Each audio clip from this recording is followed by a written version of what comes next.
I'm just gonna just go with it and see what happens. So, welcome everyone to the Fenton Perspective here on Revolution Radio at freedomslips.com and also replayed over at Michael Barra's Late Night in the Midlands Radio. And I just hope you guys are having a great time. And if we get cut off, I'm just going to warn everybody, if we get cut off again, if my computer just totally crashes and something strange happens, I will reboot and get back to you, and it could take up to 5 minutes. So just everybody, including my guest, Jason, just remember that if anything happens and I'm gone, then we'll just redo it. Okay. So that's what's going on today, folks.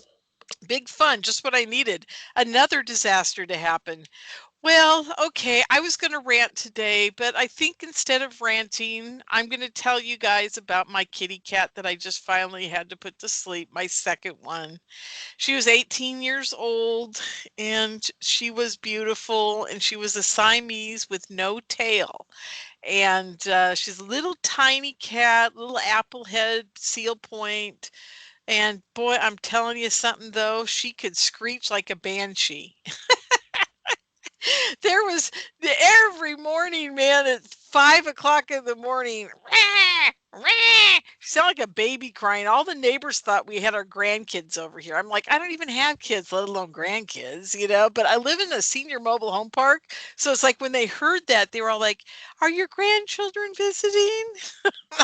No, I don't even have kids. They go, "What is that?" I go, "It's my cat." They're like, "It sounds like a baby." I said, "I know." And she'd go by the back door and screech as loud as she could. Like every neighbor for, a block and a half over could hear her all day long. It was a nightmare. I bet you they're all happy she's passed. When they saw the mobile vet pull up, they were probably like, "Oh, thank God." I can see it now.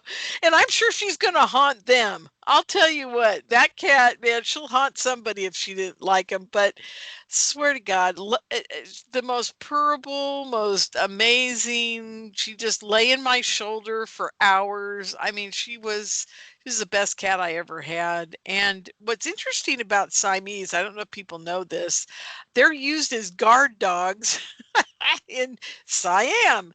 But back in the old days, they used to guard the monks. They used to go in packs of cats, and when you got packs of cats, people don't understand this. Will they will screech and holler when somebody's coming around like a goose does. And they'll kind of herd, they'll run away from them, but they'll stand their ground. So every like 10 feet, they'll run back, and then they'll all stand their ground and meow, meow, meow. And then they'll stand their ground and meow, meow, meow. So it was very difficult for people to sneak up on the monks because they had these emergency kitty meowers all over the place, and they weren't attacking. That was even worse because they'd hide like under the stairs and the porches and what have you of the monks' temples, and they couldn't see them, but they'd start screaming just because Siamese cats like to scream. It's just their favorite thing to do. So they're very vocal, and they're perfect guard animals. I mean, she every time there was a dog or cat at the back door screaming, she'd scream at the top of her lungs, and it was a whole different scream. It was a different type of yowl. So I was very keen on why the monks use them because they're very interesting cats and they were bred for this. So that's cool. And here's one interesting fact you may not know about Siamese cats. They were initially bred with a kink in their tail. I have no idea why. I've yet to figure that one out, but that's how you could tell it was a purebred Siamese cat back in the 1800s when I don't know, they must go back 1,000 years. I don't know, but when they got to America, it was the kink in the tail that was the dead giveaway that it was a purebred, and from Siam or whatever it's called now. I think it's called Ceylon now. Can't remember. Anyhow, it's changed its name, the country. But anyhow, kink in the tail, quite common, and meant it was purebred. And what was really cool about my cat, she was born tailless. Her tail, well, she wasn't tailless completely. She had about a 4 to 5 inch tail, or maybe 4 inches, about 4 inches. and it had a kink right in the middle of it, and it went to the left. It's kind of cute. So she had this little stubber that went off to one side. It was very cute, and we'd always thought she was the runt of the litter for sure, and that she was, kind of a throwback genetically. And God, I can't believe she made it to 18. Her brother made it to 17, and last year, as you guys all know, I lost him. I'm looking at him right now. She's off at being cremated, so I can get her back and put her in a little urn. And I got to tell you guys something. This is the only thing that I made. I made it. I cried for 2 days. We had not planned on putting her down. Here's the story. Monday, when I was doing the radio show, she went to eat dinner and she cried for her food. She ate a morsel and then she walked away from it. By Wednesday, she hadn't eaten at all and she wasn't drinking water. My roommate gave her some chicken and she loved it. She ate it. She thought it was so cool to have real chicken and she was just in heaven. But she laid in this hiding spot she had in the closet where it was dark and she was left alone. We put water in there with her in the chicken.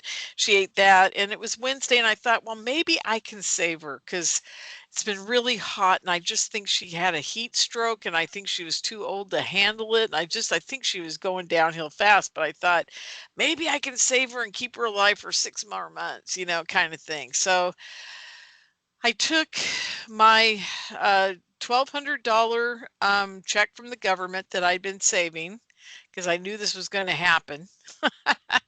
And I took it and I started calling mobile vets because I wasn't going to go and put her through the ordeal. Now here's the horrible part about this whole COVID thing, you guys, is that you have to take your, at least a while ago, a month or two ago when I took her to the vet, I I got a discount. I took her in and we couldn't go in with her. We had to sit in the car while she was being worked on and then she got brought back out to us. We don't know what they did to her. We don't know what happened. We don't know if she was terrorized. We know nothing. And all I know is that that is the worst thing you can do to a pet owner. I didn't get to ask all my questions because when you're in the room with the cat and they're asking you questions, it's like you kind of remember all the things that are going wrong or right or whatever and you can bring them up. But when you're sitting in the car freaking out about the fact that your cat's in there without you, it's not so good. I couldn't remember anything. All I knew is she was not feeling well and I wanted to get her better and I wanted to check her medicine and that, but I couldn't remember all the things I wanted to ask. And then I got home and then I started remembering them. So I kept calling the vet and he kept saying, "Oh, get her on kidney food. She's got kidney problems, blah blah blah blah blah." So that was 2 months ago, and I thought to myself, "Am I gonna take her to the vet and have to stand 6 feet away from the person with a mask on to put her to sleep?" I mean, how horrible is that? And, so I thought, "Well, I've got this 1,200 bucks. I set it aside for her, and it was really expensive to have a mobile vet come out, but I'm telling you guys, it saved me. It saved me from the horror of having to go through that. It was bad enough putting her to sleep. I actually was trying to save her. And the vet got here and she just looked at her and said, "I'm sorry, but you know what? We can pump her full of fluids, we can give her vitamins, we can give her medication, we can do all this stuff, but the reality is she's dying. What do you want to do?" And I said, I can't have her go a day or two and think that she's in pain of any sort. So that was it. We put her down, but I wasn't expecting to do it. So it was kind of sudden and unexpected, but I knew it was coming and it was one of those things and it cost a fortune. And I'm so glad I had the money to spend on that. So if you guys are out there having to deal with the situation, having someone come to your house to do it, telling you it's the only way to fly because I'll never go to a vet to do that again. It was horrible putting my boy down at the vet's office, and this is just the only way to fly. So save up your pennies if you've got an older dog or cat, and really be kind to them. Let them die. She died on my bed. It was wonderful. It was just wonderful. So in the sense of having to deal with that. And I'll never forget years ago when I had my old Doberman, we had a vet that drove miles and miles and miles to come and put our dog to sleep because he'd been with us through that dog for 16 or 17 years, and he just said, "I'm not putting her to sleep in the office. He needs to die in his own house." And that was amazing. And that was back a long time ago. That was like in the early 90s. So yeah, there are vets out there that will do that. So please do it because it's just so less traumatic on everybody, including the animal. So there you go. Okay, no rant today. I just had to get that off my chest because I lost another cat around my birthday, and I can't believe it. It seems like I just keep losing pets during my birthday time. So maybe I don't have any more pets for a while. We'll see. I have been looking at pit bulls, though. We'll see what happens. Last thing I need is another Doberman and a pit bull. I can just see me now walking down the street. Oh my God. But you know what? I can put shoulder straps on with shotguns on them and get ready for the revolution that way. See? I'll have my Doberman and my pit bull to go after people for me. All right. There we go. That's a great picture. Okay, you guys. Well, I think we're okay. I still don't know if anybody can hear me out there. I don't know if we're live. I have no idea. I'm assuming we are. Could somebody just tell me if we're live or not? I mean, I don't want to bother everybody, but I really need to know. Or I'll just do this show and record it and send it back to the network, I guess. But still trying to figure it out. Solaris, if you're out there, could you let me know if we're live? I'd really appreciate it. And let's see, who else do I see that's around right now? Oh, I don't see very many people out there right now. Interesting. I think everybody has just given up the ghost and gone out of their house and said the heck with the mask and the heck with everything. And they're all gone. Oh, God. Anyhow. Okay, let me hit my contacts list one more time and just see if anybody's there. Okay, Ahmad, I'm going to have to ask you. He's probably not listening. He's probably not away from his computer. It looks like he might be away. Anyhow, okay, well, whether we're live or not, we'll find out. And if we're not, we'll record it. We'll get it up to the network. And you guys are all just sitting there going, where is the silence coming from? Well, I have a great guest for you guys tonight. We're going to bring him right on here. His name is Jason Dezember, and I hope I'm saying that right. Jason, help me. You got it, Lorian. It's December, so just replace the Z with the C, and you've got it. Yep. Okay, December. Oh, I love it. That's so cool. Now, I met you through Joseph Jordan.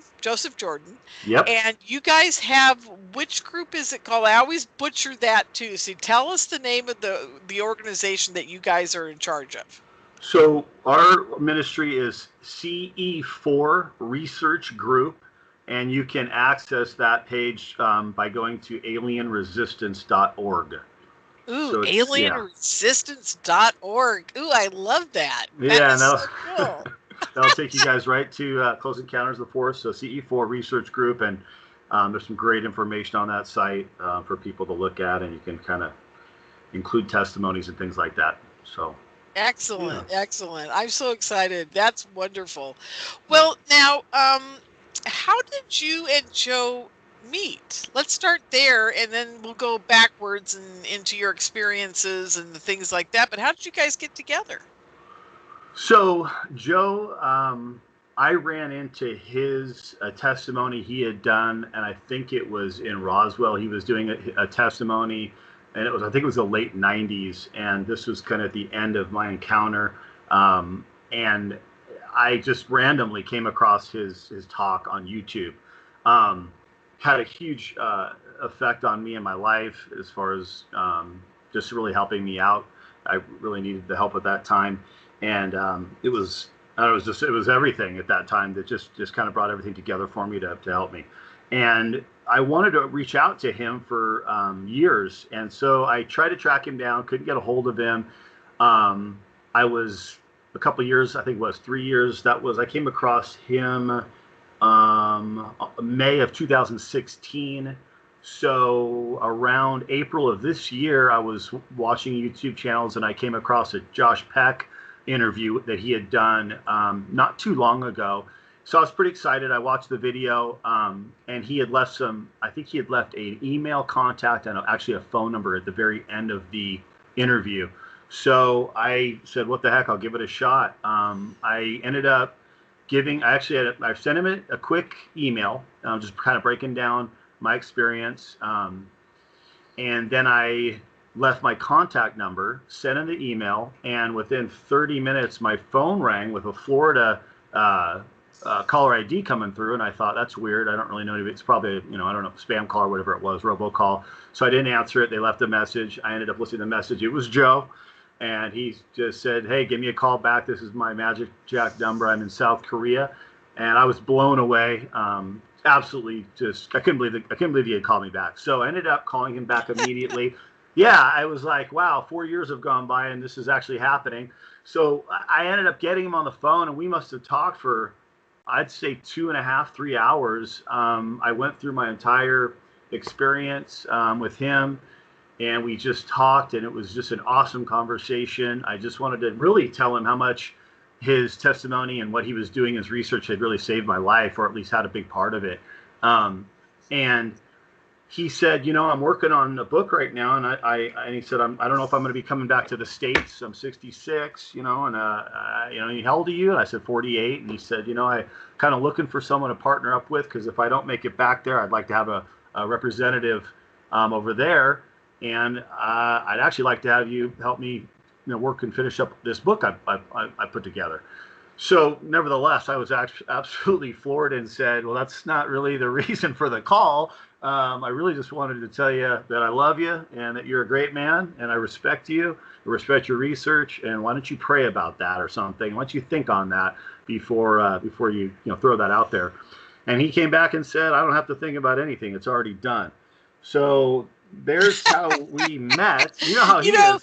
I met him the first time I met him. He did not leave my side for 7 hours.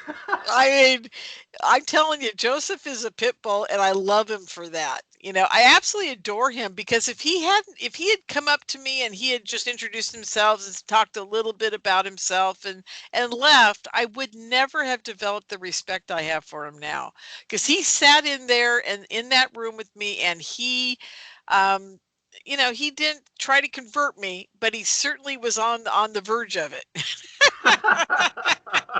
And it took 7 hours for him to realize that I'm already there in a way that's a little different than you guys, but I'm already there. And I'm hoping that, at some point that we can do something together. Oh, we are doing something together. By the way, I forgot to tell you, Jason. Yes. We're doing a MUFON meeting the first Saturday in September, like a week or 9 or 10 days from now.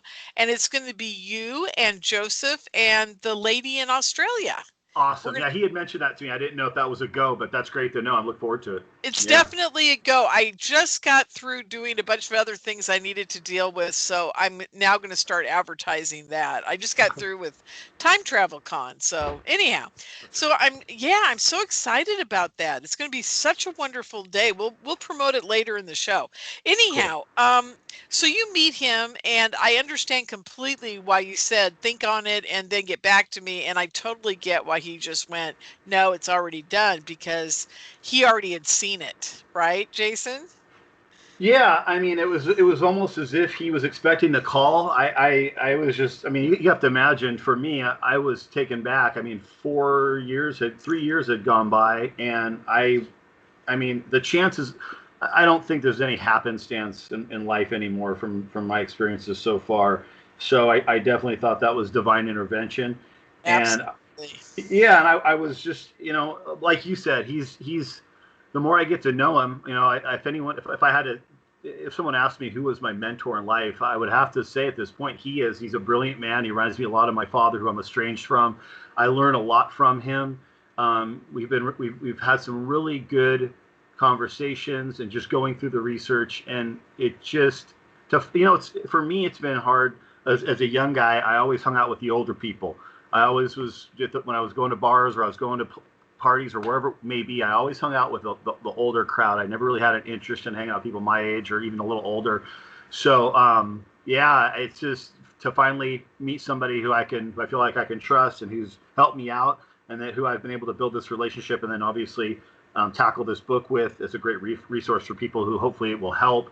It's been nothing but a blessing, and I'm just thankful to be on your show. I'm thankful to do this thing with you guys through MUFON, and it's I don't know. I want it.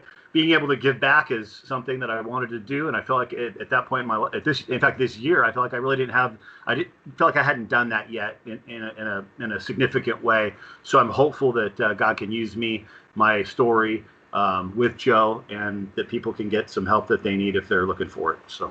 Yeah, absolutely. Yeah. Well, okay. So now we know that you're with the CE4 group. Now, what is the website again? One more time. So if you go to, if you type in alienresistance.org, it will actually take you to the CE4 Research Group page. Perfect. Okay, because we're going to start out with, we're going to start telling how this all happened to you and what your experience was, and we'll try to get to some of it before the break starts at 6. Yeah. We'll see what happens. So you want to tell us how this all started for you? Were you a kid? Were you older? What was the first time something happened? So as a kid, I think I was probably 10 or 11. I had what they call sleep paralysis, living with my father and my stepmother. It was during the day. I was lying down on the bed. I was kind of in between that sleep and awake period, and all of a sudden I couldn't move. I couldn't breathe. I could breathe. I couldn't move. I couldn't move a muscle. I think I could move my eyes around, but when that happens to you, you really get tense and you start to kind of panic. So, and I did do that, and I don't know how long it lasted, but it lasted long enough for me to think in my head, is this ever going to go away? Am I going to be able to get unlocked from this? I didn't really have anything that I saw at the time.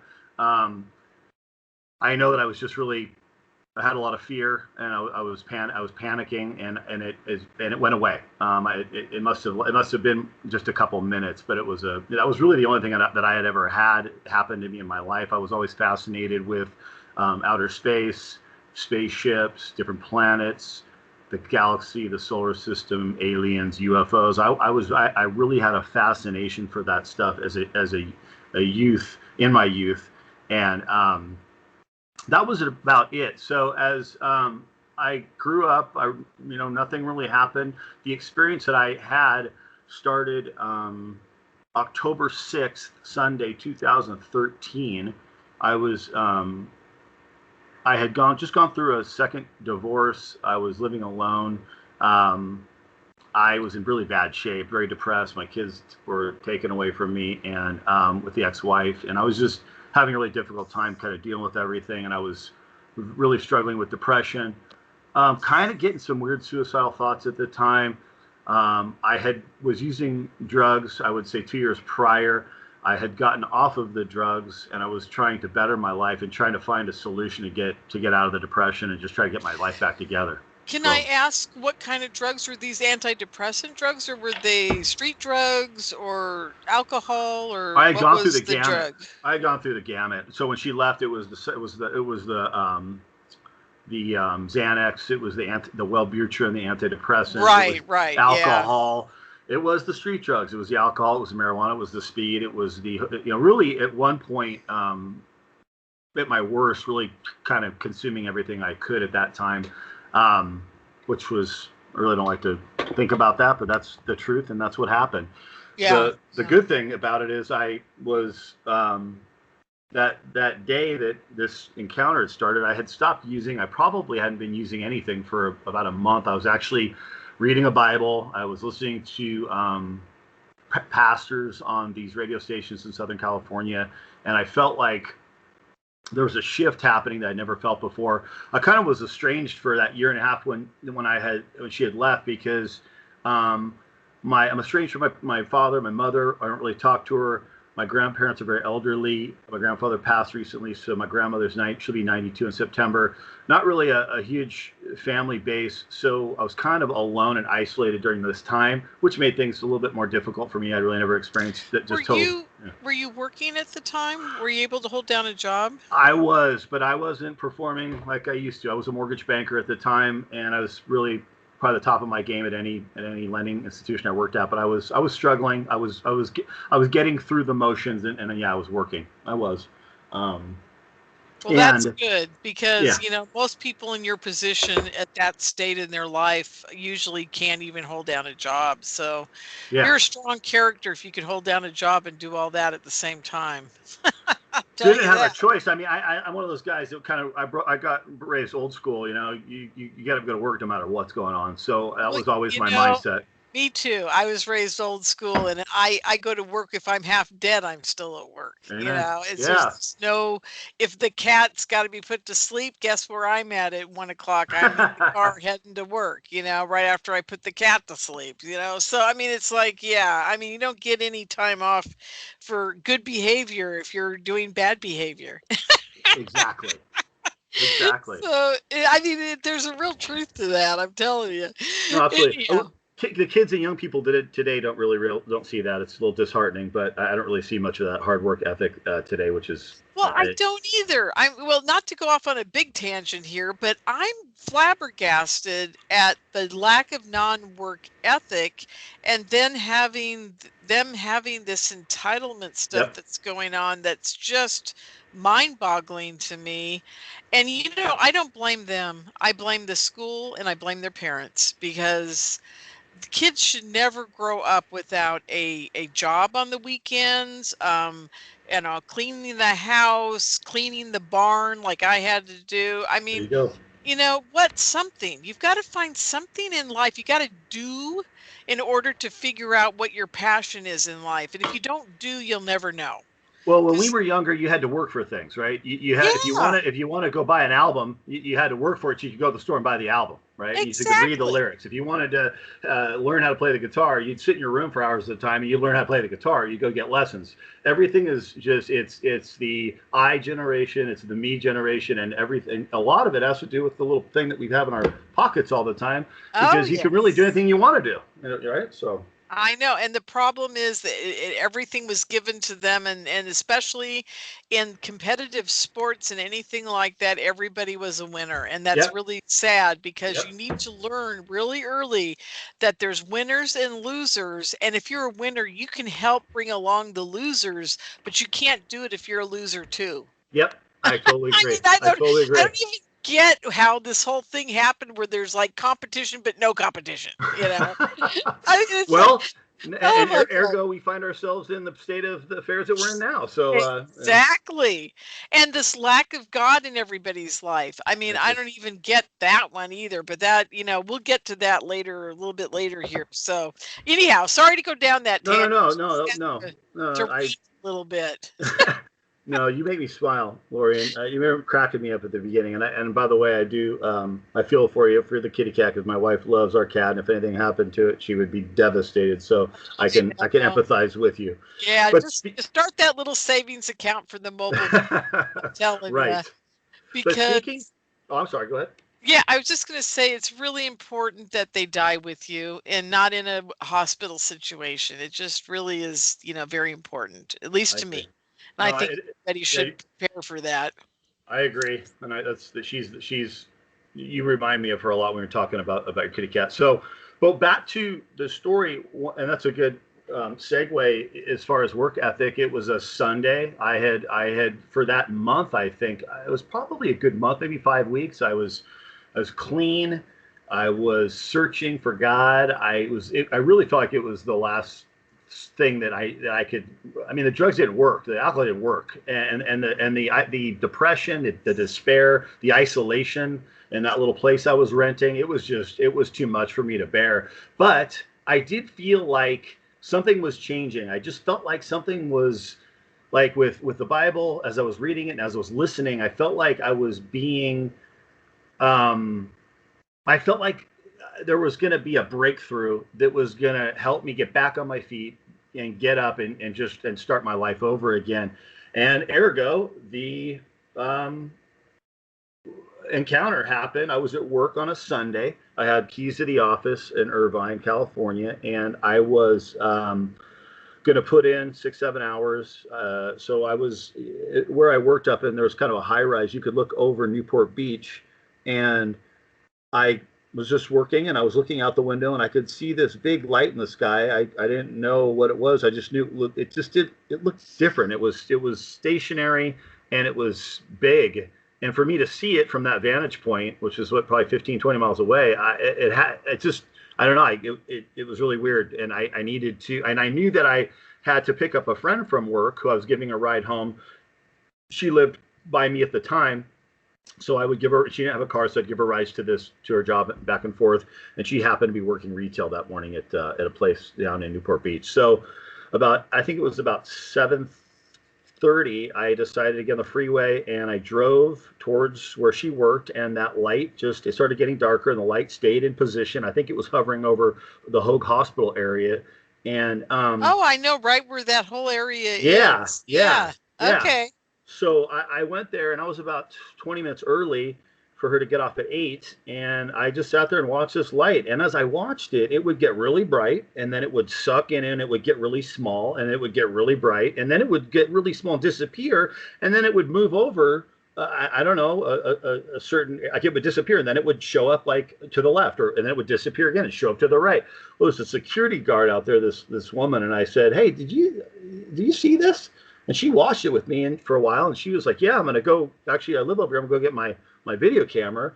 So she left, and long story short, I just kept watching this light, and I was like, I can't wait till this girl gets out of here, my friend, so I can show her what I've been looking at. It's amazing. So just before she got out of work, it had done this vanishing thing to where it just vanished, and then kind of a puff of smoke was in place of where it was, and it was gone. And I was really upset. Okay. Yeah. We got to stop. Yeah. Now I'm like, okay, I got a million questions. Yeah, go. Now, when you saw it, was it metallic at all, or was it just that plasma ball look? It was ball-like. It was like a orange yellow, and it was just it would get real bright, and then it would suck in and get real small, and then sometimes it would, and if it sucked in all the way and disappeared, then it would show up at a different place. But it wouldn't move too far away. It would just move to the left, or it would disappear and then move to the right. And it just so happened that the time that I wanted her to see it, she ends up coming out, and it had pulled one of those disappearing acts. And it almost looked like when it disappeared the last time, it's going to sound strange, but it was almost like there was a puff of smoke in its place, and that was it. It was gone. And I was like, I can't believe this. This thing, we've been watching this, and this lady saw it, and blah, blah, blah. And it never came back. So what I find fascinating is that you had a witness, and have you ever seen that security guard woman again? I have not seen the security guard woman again, but the girl who I was picking up, she, as I continue with the story, she was with me through the entire night, which this whole encounter lasted, I would probably say 45 minutes to an hour. So the next thing that happened so the next thing that happened, she came out, we were talking about this thing, and it was gone. So I was a little bit irritated. I was kind of upset that I wanted someone else that I knew to had seen what I had seen. And right. I was like, whatever, it is what it is. I guess I'll just figure it out later. So I let her drive my truck, and we ended up pulling out of the parking lot. We got onto Newport Boulevard North, and we were going to go down to the freeway and then head up to Westminster. When we got on Newport Boulevard North, we must have been driving for only 5 minutes, and we were coming up the road, and this girl I was with just goes, "Oh my God!" And she goes, "Look, Jason, look!" And I look out my window to my right, and I see a ship that must have been as big as South Coast Plaza. It was a square ship. And it had 3 lights on the left, 3 lights on the right, vertical lights. It was moving in a really Okay, strict. Yeah, we go got to ahead. stop again. Yeah, When you say square, the whole thing was a whole thing. three-dimensional square. Oh yes, for Okay. three-dimensional square. Three-dimensional square. I started freaking out. I mean, really freaking out. And I said, pull the car over. And she's kind of freaking out. So we ended up coming off this little embankment, which we shouldn't have, but we did. And we went over kind of a little median, and we ended up in this little driveway just off the south side of Newport Boulevard. It was like a parking lot, which there were no cars in it. It was about 8:10, 8:15 at night, so it was starting to get darker. And Okay, this, and one other mhm, question, was it on yeah, the west side or the east side? Was it in the populated area, or was it heading towards the coast? it was heading toward, good question. It was heading towards the coast, coming inland towards And us. how fast was it moving? It was moving. Here's the weird thing: is there was no sound whatsoever at all. It was no sound whatsoever. And I got out of the car and I'm standing there, and this thing is coming, and it was. I'll never forget that it looked like it was floating in water. I had never seen an aerial vehicle move the way that it was moving. It just moved as if it were in liquid. So if you saw something underwater moving, that's exactly what it looked like, except it was in the sky. And as it came towards us, it was so big. I was really freaking out. I mean, I can't explain how overwhelmed I was at the time, Right, right. because as it's coming over us, it could have been more than 100 feet in the air. I mean, I could Well, that see was the. my next question, was how far Oh, up was it? oh, Yeah, it was stupid. It was I could see the metal. I could see the metal fabrication under the ship. that was I my next question. Did you see rivets and girders and Absolutely, yeah, absolutely, 100%. I did absolutely 100%. So as this thing comes directly over our heads, the knucklehead that I was at the time, I'm screaming at it, and I'm right. like, well, I'm screaming at the thing as loud as I That's can. what Going, I did. yeah. It makes total sense to me. Okay. So I'm screaming at this thing, and I go, what are you? What are you? And I forget what else I said, but I said like something like, who are you? What do you want? What are you? And of course, Right. the thing's 100 feet there. Lorian, the thing stops as it passes us. Just comes to from our left to our right, passes us. As I yell, when I'm done yelling at it, it stops and goes in reverse. Okay, so Then you feel like the rat on the freeway because you're like, oh my God, I think I'm going to get run over by a UFO. Okay. exactly, Yeah. exactly. So as it comes back, you're exactly right. I'm all these things are running through my head. It's going to suck me up. It's going to. Right. It heard what I said. Blah blah blah. Simultaneously, as this happens, the girl I'm with says, I'm not going to say the word she said, but she said a lot of words and said, "Oh my God," and points up to where this one had come from, and three other ones are coming out of the sky towards us from the same direction that the one was that was on top of us. Okay. Now, question, are these Yes, as big or are they smaller ships? same, same, Same thing. Okay. same. Now, I got to ask you this because this is Yep, super important. yep. Was there anybody around you? Did you have any other witnesses? Okay, so at the time, the answer is no for right now. Let's Okay. rewind. When I was waiting and looking at that ball light thing, waiting for her to get out of work, Hmm. um, I there were a group of like college guys, and you can kind of see a strip of bars, and people kind of walk from restaurants to bars down there, Sure. and this light was really impactful to me, and I was thinking the same thing because I was watching all these people. I'm watching this thing, and it was big enough that everybody, really, in my opinion, that was in a 50-yard vicinity of me should have seen the same thing. So as I'm watching these people, I remember there was a group of college students, and I walked over down to them about 20 yards from the building I was at, waiting for her to get out. And I just, as a salesman, I didn't want to freak anybody out. I just went, "Hey guys," I said, "Hey, quick question." I said, "Have you guys?" And I point up, "Have you seen that?" And they looked up, and they go, "Whoa!" And they looked at, but it was almost as if I hadn't have shown them or kind of told them to look up. I almost felt like I was standing there. It looked like I was witnessing something that nobody else was paying attention to.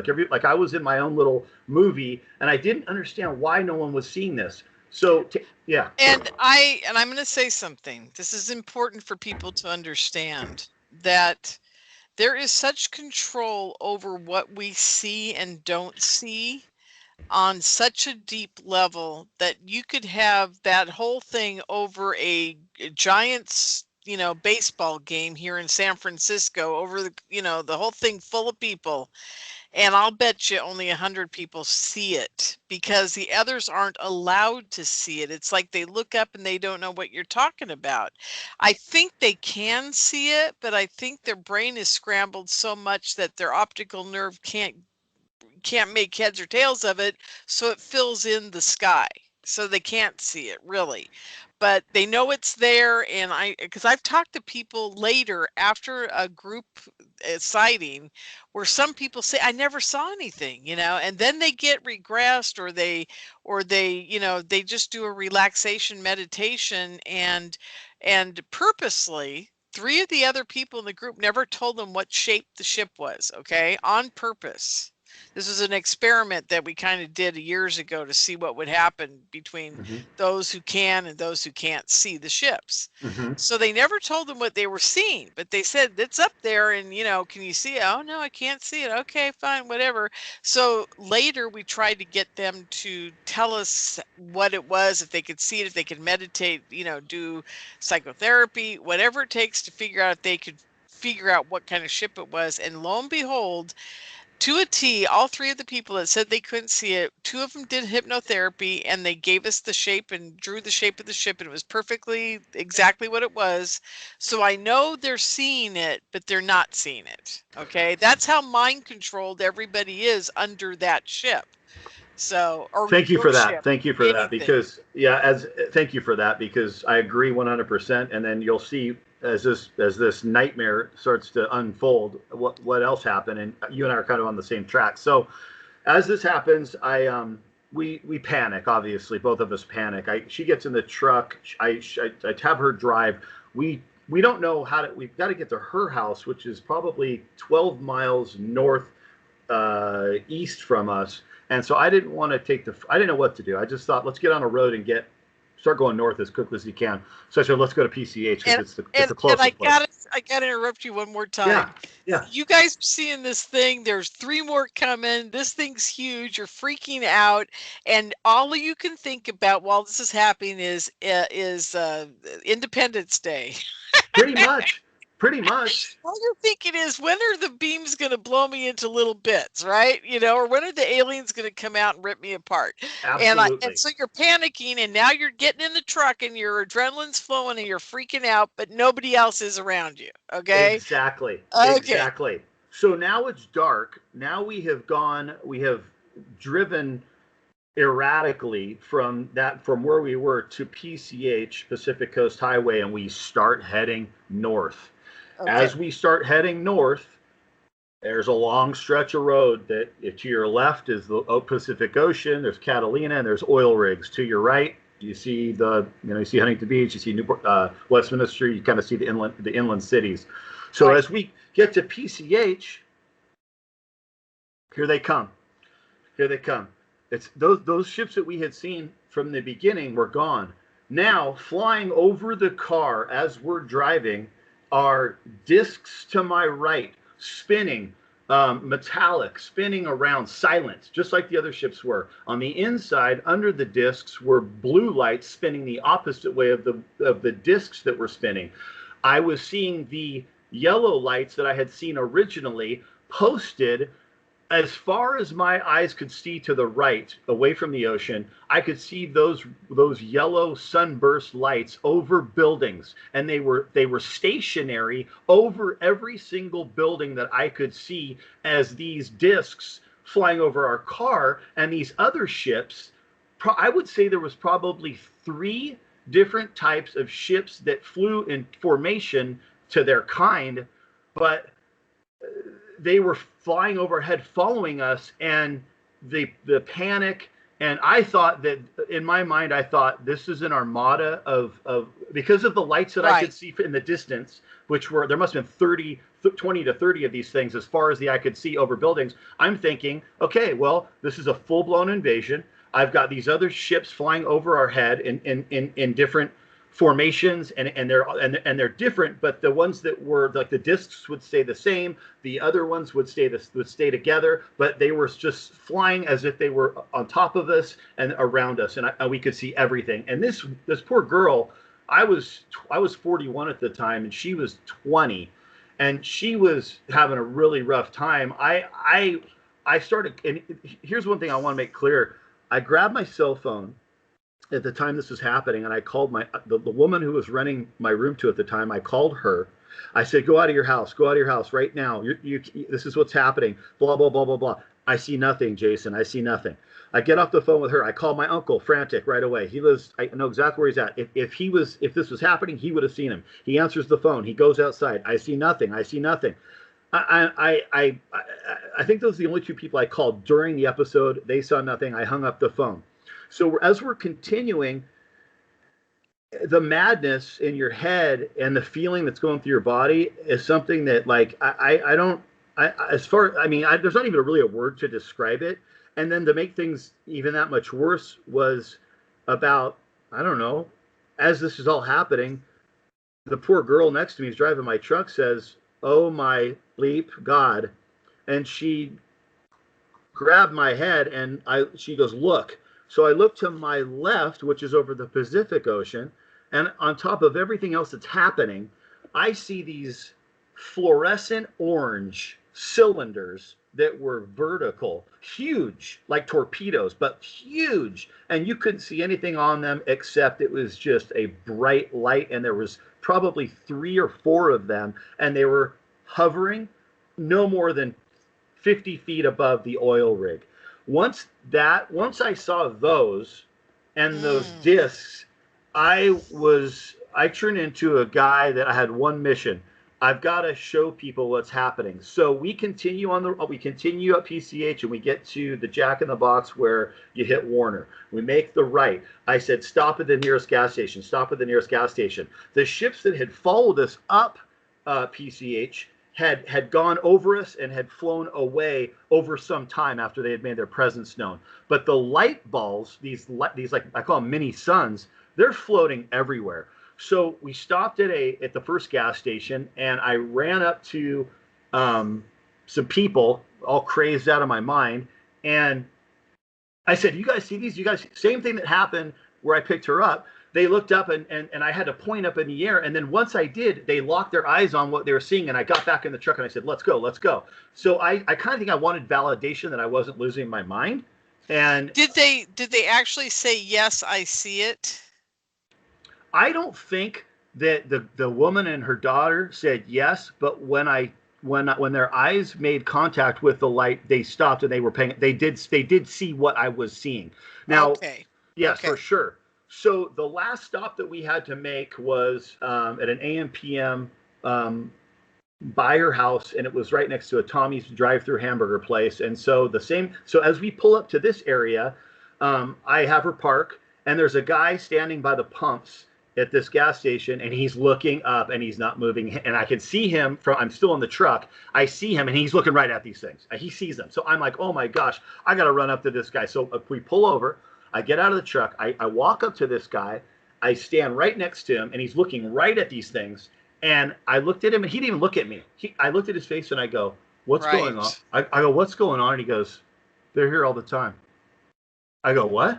He goes, "Yeah, they're here all the time. They don't come from different planets. They come from wormholes, but they're here all the time."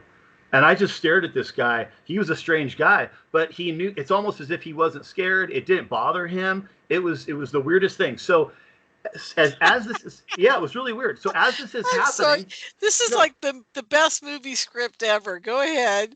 well, Lori, and listen. It's, hey, after all this ended, my mind was like putty for 2 years. So bear with Oh me if I yeah, sound I like mean, I'm a I'm little surprised crazy. you're talking to me now. Okay. Yeah, me Okay. too. So as I'm talking to this guy, I look to my right, and I see a police car going through the line at the burger joint. And so now I've got to take it to the next level. I need validation, and I've got to let this cop know what's going on. So I see this cop. He's in line to get his burger. I walk up to his car, and he has his passenger window down. I obviously didn't want to, startle him or have him think I was on drugs or I was crazy or anything. So I walked up to the door very calmly. The girl was with me, and I said, "Hey, excuse me, officer." I said, "Can I have a quick chat with you real quick?" And he kind of motioned me over to him. I said, "Listen, I just picked her up at Newport Beach, and there's ships flying all over the sky, and I don't know what's going on, but and he goes, come here." He stopped me talking. He goes, "Come here," as if he wanted us to come closer to the car. And he goes, "What did you say?" He goes, "Lower your voice." And I said, "I just picked her up from Newport Beach, and I've driven the last 45 minutes. We've had ships flying all over the sky, and there's these sun-like balls of light that are flying everywhere, and they're all over." And he's like, "Come here." I said, "Listen, there's one right behind you right now. If you look to your left out your window, I'll back up from the car, but if you could just turn your head to the left, you'll see it. It's coming behind you." Cop wouldn't look. He wouldn't look to the left. He wouldn't do anything. He called us over again, and he said, "Here's what I want you to do." I said, "Did you get any calls about this?" And he goes, "I may have gotten a couple calls, but here's what I need you to do right now. I need you to get you and your friend. I need you guys to get in your car, and I need you to go home. I don't want you talking about this." I said, "What did you say?" I said, "What did you just say to me?" And he goes, "What I just said to you was I need you to stop talking about this and calm down and get in your car and go home, because I don't want to have to send somebody out here to get you guys." What? That is the weirdest response I've ever heard from a police officer How do you think I during a felt? How do you think I sighting. felt? How do Yeah, you think I that felt? is. Yeah, you must have felt like, like I felt like I was angry, because I was like, this I guy would have been obviously, he obviously furious. knows what's going on. Yeah, I yeah. mean, obviously he knows what's going on, and so as we're standing there getting kind of organized, ready to go to get back to her place, he came through the line and spun around to leave again, and he one more time said, he just stopped there and watched us get in the truck and leave. And we went back, and I was absolutely mortified. We stood in front of her house and watched the balls as far as we could see, these lights, sunlights, until they finally went away. It must have been another 30 to 45 minutes, and they dissipated and they were gone. Okay. Nevertheless, yeah, we'll Yeah, stop I there. want to go back to when you were driving and you saw the cylinders on near the coast over the oil rigs and Yes, the silver ships with the lights around you. yes. How close to the car were the silver ships? What shape were they? What kind of silver finish did they have? I Okay. want major detail on those guys. So like the big ships, I was able to see exactly the detail. They were like that patented UFO disc that everybody talks about seeing, and everybody, oh, the classic disc. It was like that, but I don't remember ever seeing the top of them. I just remember seeing the bottom of them, because they were literally flying over the truck. Okay. Underneath, I did notice one thing. As the main piece of the ship spun one way, underneath the blue lights spun the opposite way. Does that make sense? Yes, absolutely. That's Okay. a very common thing, by the way, just so you know. Well, okay. For people who've had them over their cars, they always say whatever's underneath is always going the counterclock direction of the top of the ship, and they've all said that. It's like it's weird. They all pick up on that. I don't know why they pick up on it, but they do. It's like it kind of sticks in your mind, I think. It did. It does. I mean, that really sticks on. And you know what? It's interesting you said, because I don't know why, but that really, really stuck in my mind. Oh my God. Uh-oh. Uh-oh. Well, Uh-oh. we've hit the top of the hour, so it's time Okay. for Jason and I to mute, and we'll be right back with the rest of the story, you All guys. right. It's fascinating. We'll be right back.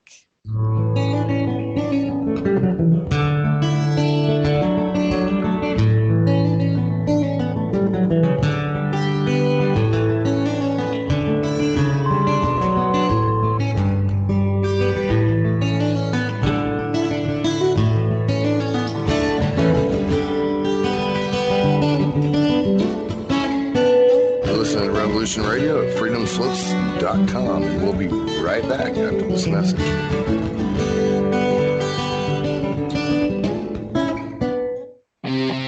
We did not engage in conflict that was out of line with our mission. Is it disloyalty? Is it sedition? Is it treason to oppose the hands of tyranny? Never! I will never send troops anywhere on a mission of that kind without telling them that if somebody shoots at them, they can darn well shoot back. I know not what course others may take, but as for me, give me liberty! Oh, give me death! A dark cloud is finally lifting across the world as U.S. military intelligence and their global partners are destroying the deep state criminal power structure that has ruled over our planet for hundreds of years. We are free with the God-given right, and we shall not yield that right to any power on earth. Hi, I'm Scott McKay. The world is at, and I am your host on The Tipping Point on Revolution Radio, where every Monday from 8 to 10 p.m. Eastern, we bring you the latest in this ensuing takedown of this global criminal empire. That's an image of strength. You'll get the raw, hard truth here on The Tipping Point. So come join us Mondays, 8 to 10 p.m. Eastern in Studio B at revolution.radio.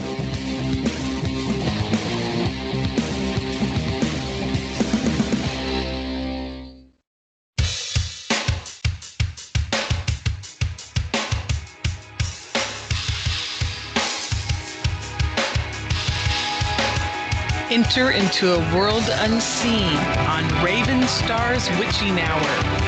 You will encounter eclectic topics from the realm of spirit brought into our matrix of truth.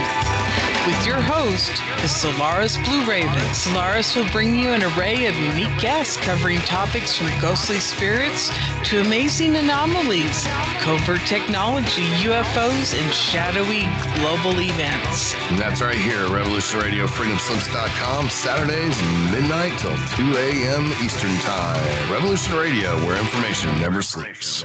Let the magic rise.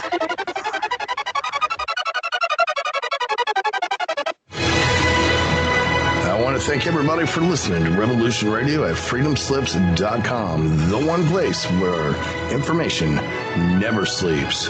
Revolution Radio.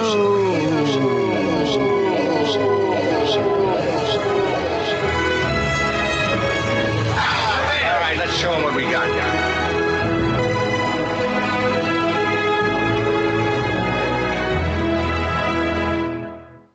The opinions expressed on this radio station, its programs, and its website by the hosts, guests, and call-in listeners or chatters are solely the opinions of the original source who expressed them. They do not necessarily represent the opinions of Revolution Radio and freedomslips.com, its staff, or affiliates.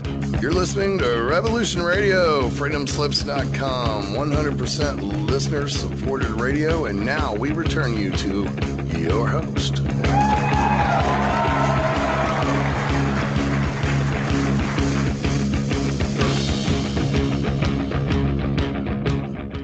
Welcome back, everyone, to the Fenton Perspective here on Revolution Radio at freedomslips.com, and also replayed over at Michael Vara's Late Night in the Midlands Radio. I need to hit that mute button. Hold on a second, folks. Nothing like allergies, let me tell you. There you go, right in the middle of talking at the beginning, at the top of the hour, too. Boy, I'll tell you, it never ceases to amaze me. So anyhow, you guys, let's see what's going on. Oh, yes, we're a listener-supported network, and we really appreciate all the donations you guys can send our way. You know, we've been here a long time, and we really do appreciate every red cent we get from you guys, and I know times are tough, but Revolution Radio is giving you the truth and the freedom and the empowerment to go about your lives in a way that not very many other networks are doing. I mean, they're all doing it, but you know, we're not censored over here. We can say anything we darn well please. The only thing we can't do is say the bad words. So, you know, you're not going to get pulled down. You're not going to, you could be a guest and say exactly what you want to say on the show, and no one's going to pull you off of whatever. So just remember that, guys. None of our guests are censored. They're never interfered with. You know, in all the years I've been here, I have never been told by the management, especially Nighthawk, that I couldn't say something or do something. Not at all. And I really appreciate that about this network, and it's amazing. So I'm glad you guys are here listening to us. But to keep us going, we need about, I think it's close to $3,000 a month just to keep us going.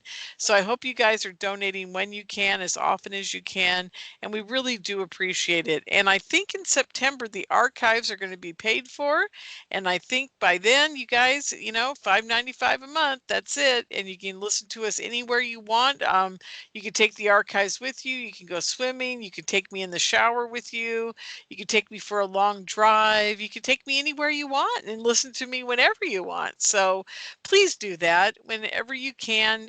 Sign up for the archives. I think it starts September 1st, and pay the $5.95 a month and help us out here at Revolution Radio. We really appreciate it. Thank you so much. And if you can donate more any other time, please do. There's a donate button on freedomslips.com. You can go there and you can donate anything you'd like. We'll take up to $1 million. I think we take more if it showed up. So, so thank you very much. We really appreciate every one of you who donates, and will be buying the archives in the future again because of the Fenton perspective. Thank you so much. Also, I have time travel cons coming up, you guys. I'm telling you, it was. I had people telling me we only sold about 50 or 60 tickets, I think. And I have people that were on it, that were listening, and they were like, oh my God, this is the best conference I've ever been at. And it was online and they loved it. And I can't believe how many people just were like, oh my God, this is so amazing. We're so happy you did this. And so it's going to be for sale. And what I've decided to do is I'm not going to raise the price and go through all the rigmarole. I'm just going to leave it at what the price it was when we did it live, and that's $25. It's an all-day, about 8 or 9 hour event, and for $25, it's well worth it. And the speakers that we had speaking were phenomenal. They were phenomenal. They knocked it out of the park. When I put speakers together for an event, you guys, it's not like I go out and I say to myself, well, who are the most important, who are the people that everybody's paying to see right now? I never do that. You guys know me well enough by now. What I do is I go meditate and I go think about who are the best people that have a really good opinion about the topic at hand. And ours was time travel, and I knew Andy Bishago would be the perfect person to have. I knew that Jerry Wills would be, even though people were going, what is Jerry Wills doing at a time travel conference? And he knocked it out of the park. And my buddy Simeon Hine, a scientist friend of mine who's a remote viewer, he really knocked it out of the park, and so did Preston Dennett. I mean, it was mind-boggling. The perspective. Tim Schwartz, a guy who's been on Coast to Coast about time travel, he was on it. And everybody's opinion. Oh, Solaris Blue Raven from our network was on it. I mean, everybody's opinion about time travel and time, and maybe being in different places at the same time, bilocating and things like that were all discussed, and it was phenomenal. It was really phenomenal. I learned a whole bunch that day. And you guys know I'm pretty up on a lot of things, and time travel is one of my favorite topics. So I was just riveted by everybody, even though I hadn't slept for 3 days. It was really fun. So I do hope you guys want to buy that and look at it. Now, my editor guy just sent me a note today, said he finally got it chopped up. So now the next couple of days, he's going to add the graphics to it, and he's going to get it ready for sale. And I should have it up before the end of the week. So I would say maybe on Friday or Saturday, I would take a look at the website. It's timetravelcon.com. timetravelcon.com, pretty easy to see. And by Friday or Saturday, I'll have updated the website, and there'll be a link to be able to purchase it on the on-demand, and it'll probably run for, I would say, 30 to 60 days is going to be the amount of time that you'll be able to watch it on a download basis. And of course, you can bring in your family and a couple friends and watch it, but we'd always appreciate it if you'd buy it straight up and just kind of go for it, and not invite 35 people that could be paying $25 to watch it. We'd appreciate that, because I still have to pay these guys something for being there. They were wonderful. So I hope you guys can do that. That'd be great. And as you know, I'm leaving tomorrow for Mount Shasta. I won't be here next Monday. I'm going to speak at the Mount Shasta Summer Conference, Meet the Venusians. There's still tickets available. If you want to come and join us, please go to my website, my MUFON website. It's MUFON. Actually, I don't know if it's even up there, but I don't know if the link is still active, is what I'm saying. I think he stopped online ticket sales, but you can still go to MUFONMarinSonoma.com. That's MUFON. MUFON, Marin, MARIN, Sonoma, SONOMA.com. Go to MUFONMarinSonoma.com, go to the recommended events page, and you can click through and probably still get to some information about it. If not, Rob Potter, the producer's phone number is on that page. Just call him and say, hey, Rob, I'm coming up on Thursday, Friday, and Saturday. Lorian told me to call you. How much are tickets? And see what he says. You never know. You might get a deal. You might get a deal. And it'd be great to see all of you guys up in Shasta. It's so amazing up there. I can't wait to go. I miss it so much. So I hope you guys can make it. And then finally, as I was talking about at the beginning of the show, Joseph Jordan, and a woman from Australia, which I'm sorry, I can't remember her name right now, are going to be my MUFON speakers on the first Saturday of September. I think it's during Labor Day weekend. And I'll just have to, start telling you guys a little bit more about it. I won't be here next week, so it'll be a little interesting to get it out to you. But check out MUFONMarinSonoma.com again later in the week, and it'll have all the information you need to hook up with that event. It's going to be fantastic. So I'm looking forward to that too. All right, Jason, are you still with me? I'm sorry, I went on forever and ever there. Oh no, I love it. You make me smile, Lauren. I'm here. I'm here. I'm ready to go when you are. Okay, so now we were just talking about the size and shape and what was going on. Now you said there were 3 of these round kind of disc ships around you, correct? Correct. And then there were 3 more cylinder orange. Now, were they a flat orange like paint? No, Or were they... imagine like a test tube type, but they were rounded at the ends, like spears, like I don't know, like in Superman when he dropped those crystals into the thing. They were just long, but they were massive. These things were massive, and they glowed so brightly that it was the 80s fluorescent color, but it was so bright and brilliant, and they were so large. I just thought, what are they doing over the oil rigs? I mean, are these like are they just gonna as all this stuff that's been happening? Are they just going to start blowing everything up? I mean, I really felt like it was the end of the world, to be honest with you. That's what I felt like. Really now, did. let me add, those oil rigs down there, they're about they're a couple miles offshore, aren't they? They're pretty close. I would say probably a little less than 2 miles. Yeah. Yeah, that's what I'm thinking too. And they were right over the oil rigs, or between the oil rigs and the coast, or just over, just above, and not very far above. Just as those bright sunlights to my right inland were you could see as far as you could look, were all stationary over buildings, and they were over the charter center, over the hospital, over the whatever they were. So that's what made me think that there was something ready to happen. Right. Wow, that's mind-boggling. So okay, now this thing, you guys make it. I want to address the police officer. Please. I think that was very bizarre. Did he even acknowledge the fact that he saw these things, or was he just being evil? Hey, Lauren, I couldn't believe it. I said, I was, I mean, look, I'm a salesman my whole life. I was so calm, as calm as collected as I could be. And I said, listen, if you I'm going to step back a couple of feet with her. And if you can just turn your head to the left and look up out your window, you'll see what I'm talking about. He would not look. that made him angry, and that's when he proceeded to. He would not look. He wouldn't entertain what I asked him to do, and that's when he said, "You guys need to lower your voices. I don't want you talking about this to anybody else, and I need you to leave now, before I have to send somebody out here to get you." Is what he said. Wow.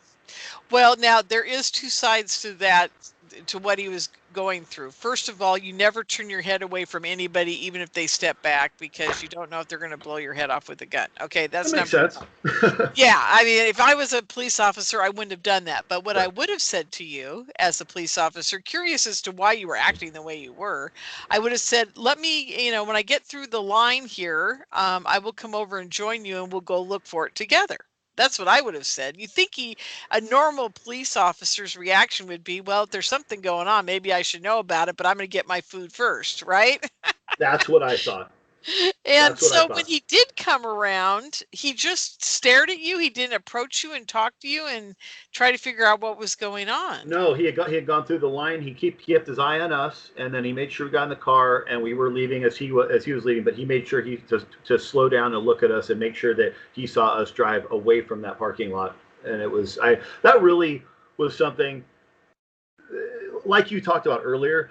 The people that I had to I can only describe it as the people that I had to wake up out of their zombie land that seemed like they were in, to see what we were witnessing, and then to have the cop act the way that he did. I felt angry. I felt like there was more to this, and that it was being hidden. I didn't understand why it was her and I were experiencing all this stuff. I was just really taken back by everything. And to be honest with you, the next day at work, I ended up not really sleeping that well that night, and I got to work in the morning, and that's when kind of it all sunk in, and I ended up breaking down. Got there about 6 o'clock in the morning. The people hadn't started coming in yet. It's an office building, so there are different businesses in there. But I was sitting by the place where the FedEx would come, and they would bring in the boxes and things, and I just started crying. I had never felt so like I just felt insignificant. I felt like the connection that I was ready to make with God. I almost felt like I was pissed off. I was cursing God. I remember screaming and looking up in the air and going, "Why would you allow me to witness that? What kind of game are you playing with me? I thought that you were going to help me, and now you may not even be real, because now I'm gonna have to figure out what the hell just happened to me." And that's exactly what I did. I worked that day. Well, if you want to call it work, I sat there. And then when I left, I didn't really want to leave, because I had this innate feeling in me that where we parked, it was a covered parking lot. So I thought, if I get in my truck and I get to the bottom of the parking lot and I come out you put your key card in there, and then the thing comes up and lets you out. I just thought, when I look up, if this happens again, I'm not going to be able to handle it. And sure enough, that's really when the 2-year nightmare started, because when I came out of work that night on Monday, just as I thought in my mind was going to happen, I pulled out of it, and I could see a not anything that I had witnessed the previous night or day and night, but there was a light. It wasn't as far as a star. It wasn't as close as a It was a ball of light, and it was, the minute I came out and looked up to my left, it followed me, and it followed me for months. Every time I drove somewhere and it was nighttime, this thing would follow me. It happened so much that I would pull over sometimes and start screaming at it. It's just like, what do you want? What is going on? What's happening? And so this went on, and I ended up meeting this girl. I was really in bad shape mentally at this point, and I was Before we get on to this girl, what happened to the first girl? Well, the first girl, she was my drummer's niece, and she, like I said, she was younger. I think this kind of did some damage, because we talked a few times afterwards, and then our relationship ended at that time. I came to find out later that her family actually had to get her into some kind of program. I don't know what she went through. We had met one time afterwards for coffee throughout the last 4 years, and I still can get in contact with her, but it was kind of an experience to where she went one way, I went the other way, and there was really nothing to talk about. It was too over the top to handle, and the relationship that we had was ending anyway. And this was kind of icing on the cake where I had to handle this on my own.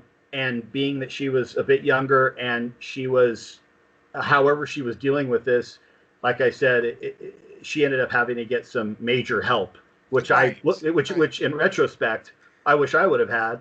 But all the help I searched for, no one would help me. I ended up, and when I talk about the new girl, she was a friend of mine. This girl, I was just trying to help her out. And this experience, why it happened to us together, I don't know. Why, I don't know that. I just know that it did happen. I'm thankful because if I ever need to call her up, I ever need to find her, I know where she is on social media, and I know she would meet with me. I know she'd back up everything that I'm saying, which is great because I don't know, that gives me some peace of mind if anyone wants to question my story. Really. Oh, absolutely. It's always, that's why I said, thank God you had somebody with you witnessing all this, the very first incident, because I'm telling you what, the people who go through this alone, it's doubly is worse, if that is a statement I could make. Doubly is worse. It is really bad for them because they have nobody to turn to. And thank God every time I saw a ship, I had people with me. I had 62 people with me the last time I saw a ship right over our heads. So, yeah, I mean, it's been a wild ride, but it's interesting. I have never felt afraid or had any angst when a ship comes over. I've had nothing but being pissed at them. It's a whole different realm for me because I grew up being psychic and I've just had extraordinary experiences, and I've got a relationship with God. I've been talking to him since I was a baby, and I've had angels visit me, and I've had all kinds of really positive stuff. I've never had any of the gray aliens.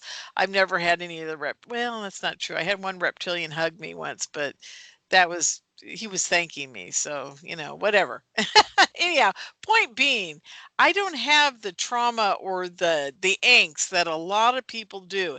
And I feel so badly for people like yourself who did not grow up in this, don't understand this realm and whatever, then suddenly one day your whole world gets uprooted into God knows what, and there's no way to describe it, and there's nobody to turn to, there's nobody to help you, and that's where your relationship with God makes a huge difference, because the people who have a relationship with God, when this stuff starts happening for them, they can turn to God and get answers and get help, and it's really amazing how that works out.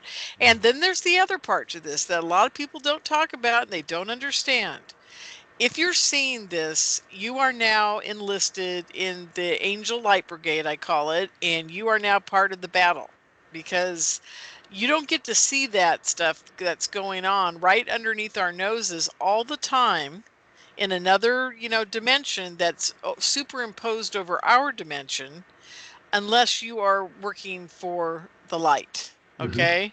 Because the evil doesn't want you to see that. They don't want you to know what they're doing. They don't want you to know how much control they have over everybody's mind on this planet.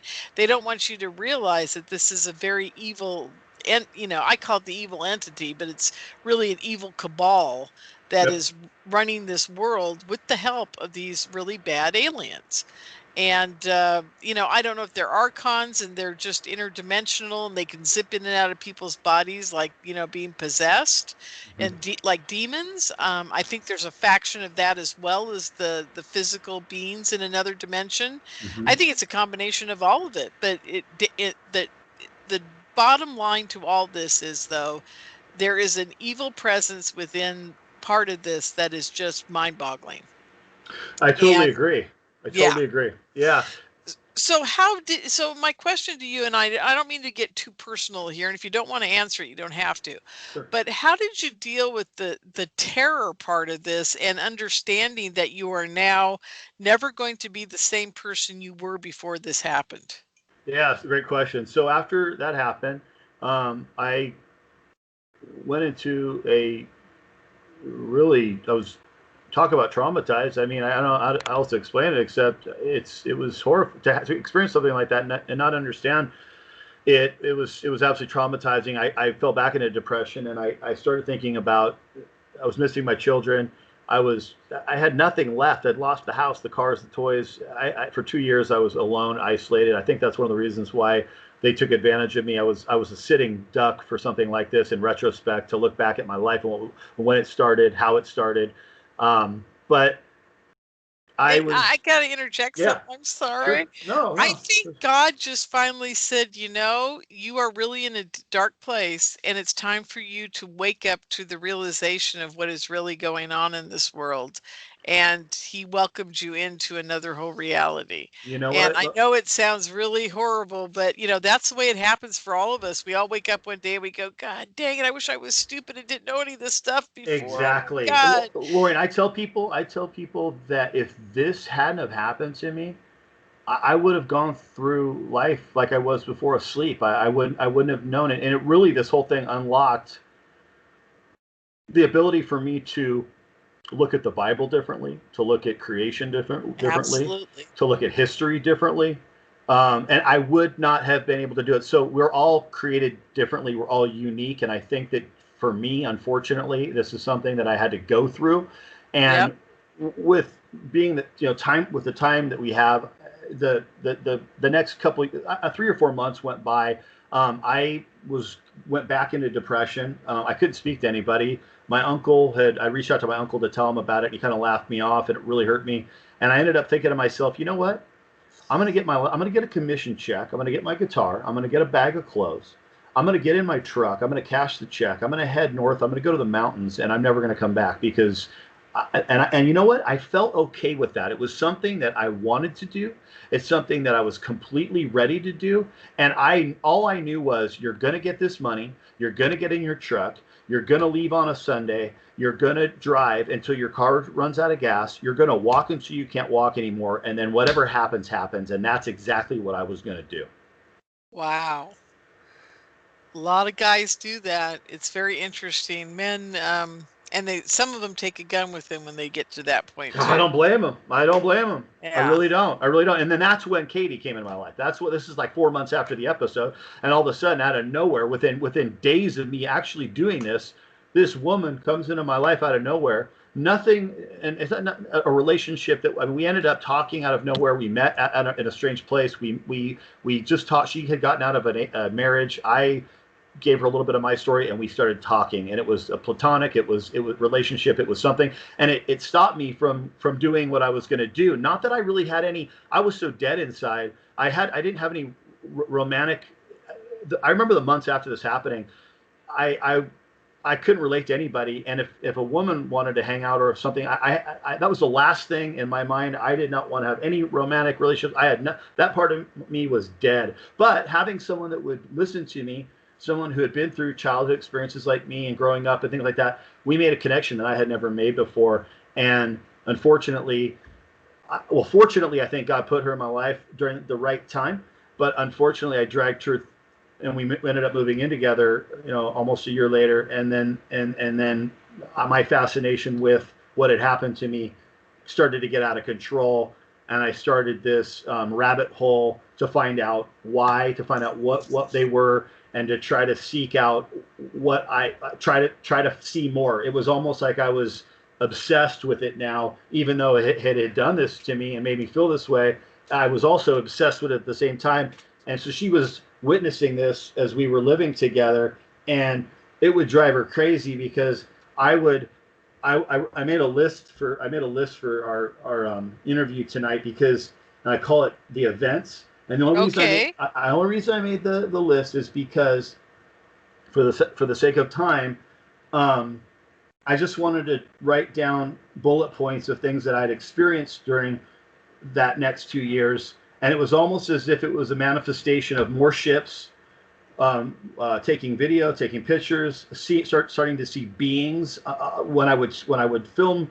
When I would sit out in the courtyard, and I would sit out there for hours, and it was this obsession. And it was almost like the more I was seeking them out, the more they would show me. In other words, it went from light ships, it went to orbs, it went to me seeing beings in my videos I was taking of light ships. When I would go back to watch them, I would zoom into the film, slow the film down, and look on the ground, and I would start to see beings on the ground every single time I would a videotape. The ships, obviously the helicopters were always there too, because anytime I witnessed something, entity, ship, or whatever it was, the helicopter was always there. So I don't know what that's all about, but there's always a helicopter that accompanied any type of sighting.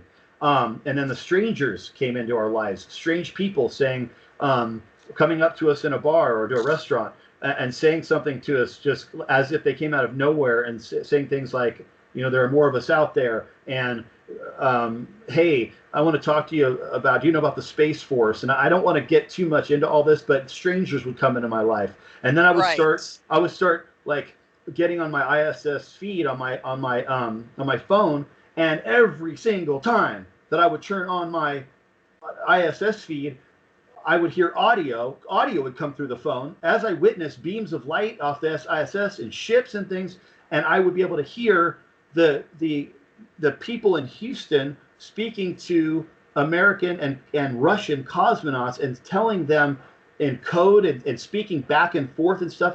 And as a musician, I ended up setting a mic up and recording a lot of it, thank God. So I have that on my PC up in the closet. But that was bizarre. I ended up what I call targeted, because things would disappear. My computer would get wiped out. I could not land a job. We would go into a situation where I would apply for a job. I'd go for an interview, and the people would never talk to me, never respond to me. They would disappear off the planet. I mean, this went on for a year where I could not I would even I was going back to people years ago to get a job, and they would talk to me, and I'd get through part of the process, and they would disappear. Everybody was disappearing on me. So I'm going to go down to number 7. The owls. I had a couple of experiences with some owls. I had some experiences with a cloud formation in the sky, actually turning in, as I'm watching it, turning into a dragon in the morning and coming out of the sky and coming right in as if it just came from high in the sky into a certain shape, formed into a dragon, and flew down and traveled right down and just went right, almost as if it went into me. I had one reptilian encounter, which I was filming a ship one night, and I looked down, and if it wasn't pumping because it was standing on its tail and its feet were hanging in the air, it was extremely tall. That was probably the scariest thing I'd ever seen, and that thing was absolutely horrifying. The disappearing items.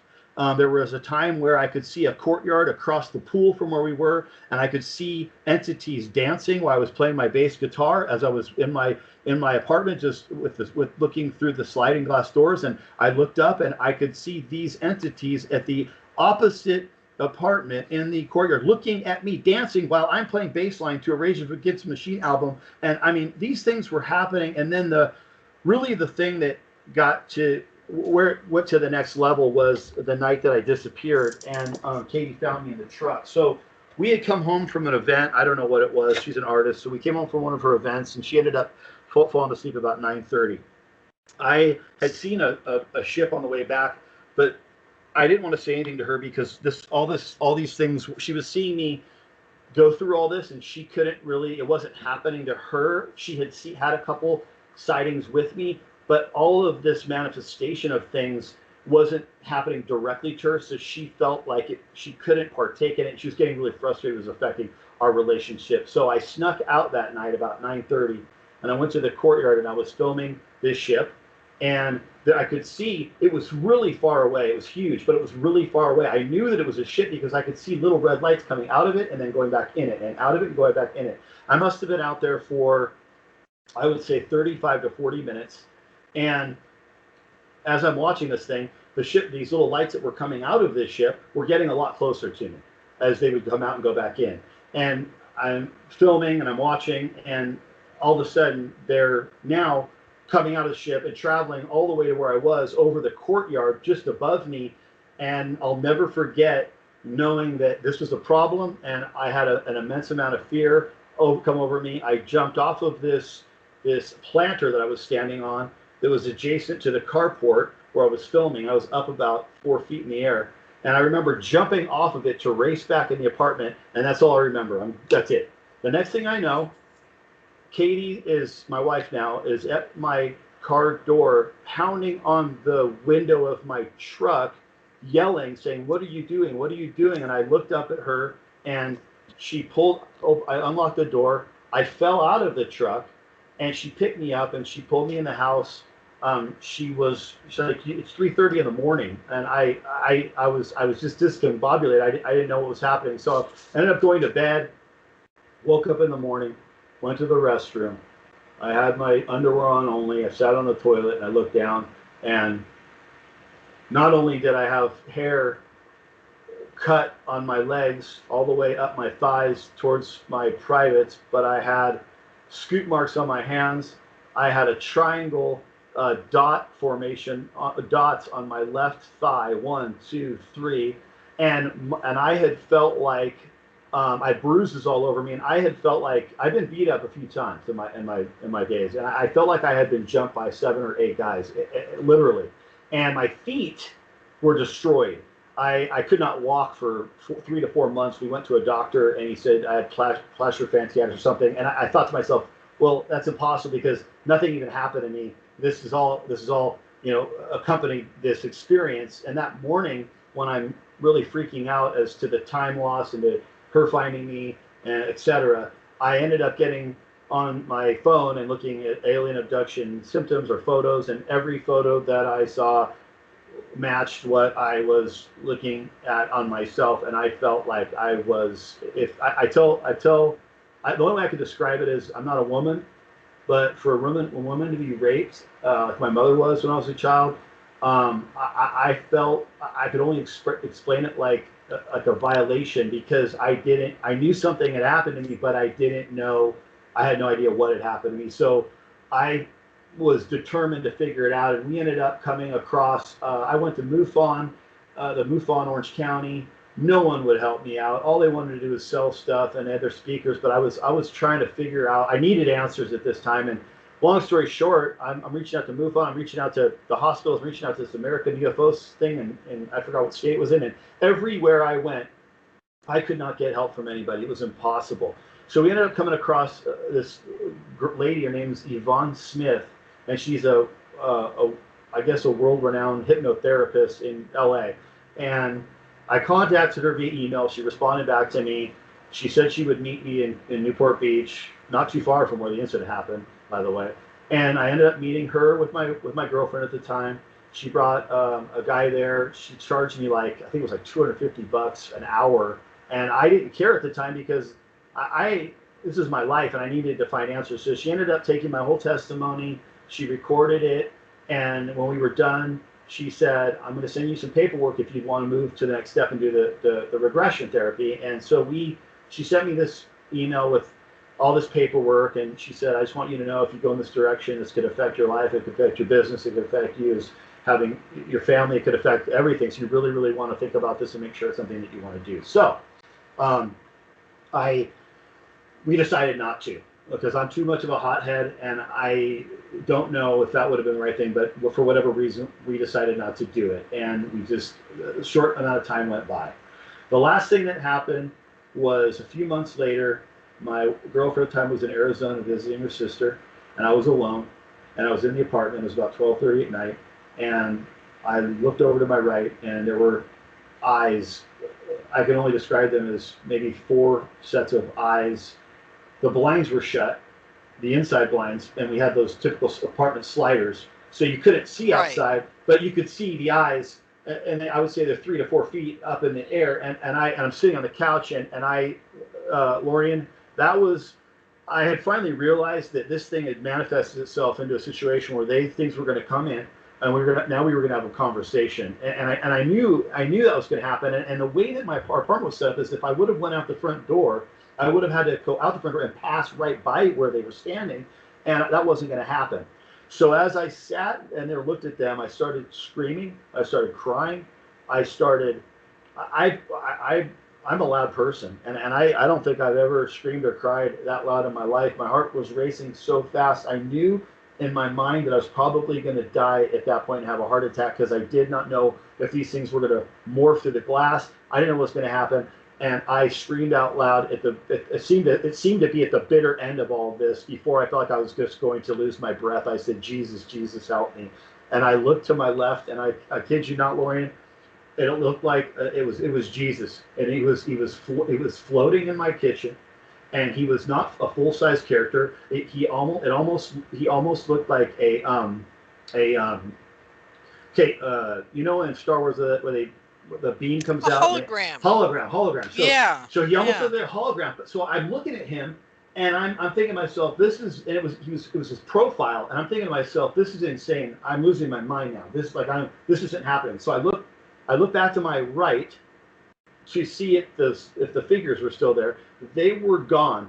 I took my hands to my eyes, and I rubbed my eyes, and I looked back to my left, and he was still there in the kitchen, and he just left. He just vanished. And at that moment in time, every single thing in my life that I had experienced for that 3-year time span, the fear, the pain, the not understanding, the resentment, the anger, all of these emotions seemed as if they were gone. And I got on my knees and I started crying. I started praying, and I turned on the television, and that's when I came across Joe Jordan. The first thing that came on YouTube was Joe Jordan's testimony from, I think it was 97. It was late 90s, from Roswell, and he tells his whole testimony, and I'm just bawling. It must have been for hours. And he starts bringing these people up one at a time. Right. I remember that one. Yeah. Lorian, I mean, I was just like, I can't believe this. Long story short,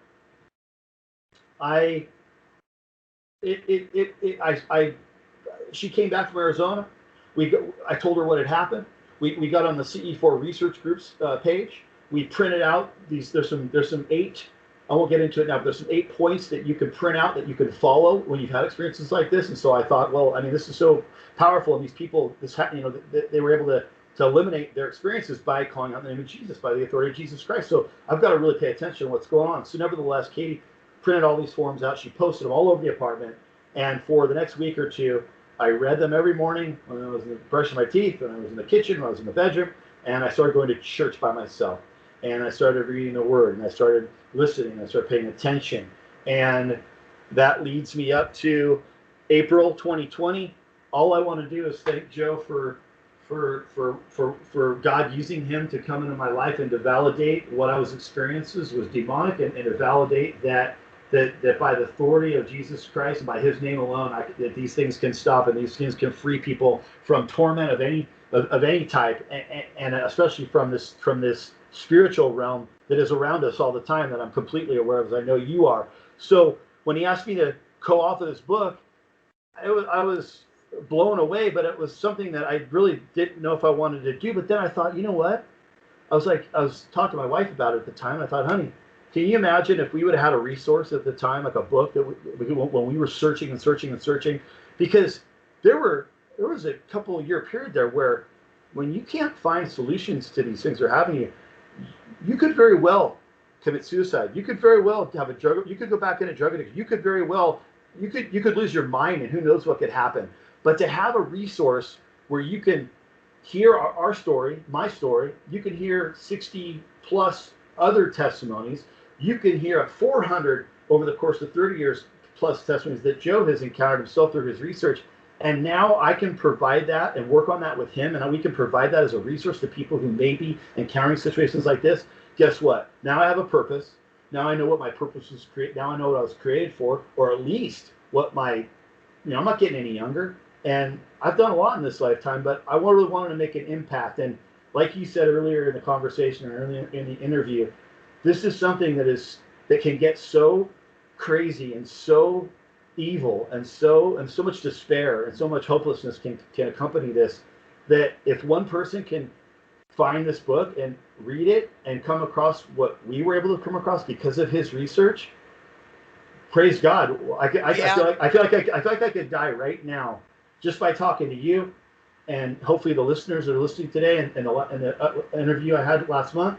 And it doesn't matter, because I know it's out there. I know He's in control. I know He's going to use my testimony. And if one person can come to Christ and eliminate these things from happening, then you know what? It says when one person comes to Christ, all of the angels in heaven rejoice. And so I'm just thankful for that.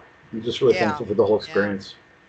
Wow, that's pretty amazing. What a wild ride. Well, It's really important that people understand, and I try to tell people this whenever I do a presentation, how important God is in this whole scheme of things. That if you don't have a personal relationship with God or Jesus Christ or whoever it is that you find as your higher authority or your spiritual companion, I call him, you're not going to make it through this. It's that simple. And I try to tell people this all the time. Now, I don't go telling people that it has to be Jesus Christ, because I don't, in my personal beliefs, mine is with God, and God and I have an overall relationship with this, because he has sent me angels, and things like that throughout my life, to combat the evil that has been in my life, that's shown up in my life as well. um, I I just go to the higher authority. That's where I hit, but that's what I resonate with, and I fully understand Joe's relationship with Jesus Christ and your relationship with Jesus Christ, and I think it's really important that people understand that possibly heading in that direction might be the best way to battle this at this point. You Getting know, to a church and yeah. taking and talking to Jesus and asking him to help you, hey, it wouldn't hurt at all. But there's one problem with all this, Jason.